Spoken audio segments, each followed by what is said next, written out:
Sambar rice. Night కూడా అందరూ tiffin తీసుకుంటారు, కానీ శ్రీనివాస్ గారు మాత్రం ఎప్పుడు నైట్ కూడా రైసే తీసుకుంటారు. నైట్ కూడా కర్రీస్, రైస్, ఇంకా రసం, పప్పు అలా. ఈ గ్యాప్ లో శ్రీనివాస్ గారికి ఇష్టమైన ఒక మంచి పాట మీకోసం పాడతా. తమ్ముడు ఏం పాట? అందరూ శ్రీనివాస్ గారికి ఇష్టమైన పాట పాడమని అడుగుతున్నారు. శ్రీనివాస్ గారికి యాక్చువల్ గా క్లాసికల్ సాంగ్స్ అంటే చాలా ఇష్టం. పాట చిన్న పాట మీకోసం హమ్ చేస్తున్నాం.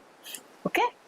లాలి లాలి అనురాగం సాగుతుంటే ఎవరు నిదురపోరే, చిన్న మోదా మరి చిన్ని ప్రాయం.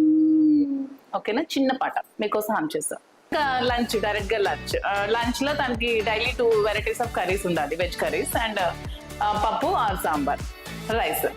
నైట్ కూడా అందరూ టిఫిన్ తీసుకుంటారు, కానీ శ్రీనివాస్ గారు మాత్రం ఎప్పుడు నైట్ కూడా రైసే తీసుకుంటారు. నైట్ కూడా కర్రీస్, రైస్, ఇంకా రసం, పప్పు అలా.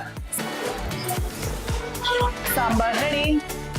ఉప్పు కారం చూసుకోండి, సరిపోయిన వాళ్ళు వాళ్ళకి తగ్గట్టు ఉప్పు కారాన్ని యాడ్ చేసుకోండి. ఈరోజు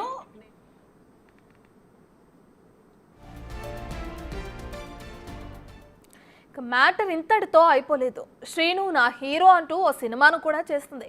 దువ్వాడ శ్రీనివాస్ను హీరోగా పెట్టి వాలంటీర్ అనే సినిమాను నిర్మించారు మాధురి. తన రాజాను నిజ జీవితంలో హీరోగా భావిస్తున్న మాధురి ఆ సినిమాలో ఆయన్నే హీరోగా నటింపచేశారు. దువ్వాడ శ్రీనివాస్తో యాక్షన్ సీన్లు కూడా షూట్ చేయించారు మాధురి.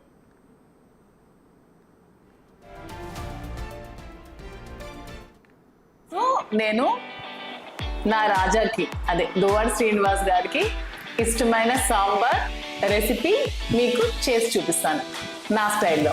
ఓకేనా? శ్రీనివాస్ గారికి నేను చేసిన సాంబార్ అంటే చాలా ఇష్టం. యాక్చువల్లీ నేను చేసిన వంటలన్నీ ఇష్టమే, నేను వంటలు బాగానే చేస్తాను. ఏంటి ఇంత పెద్దగా అనుకుంటారా?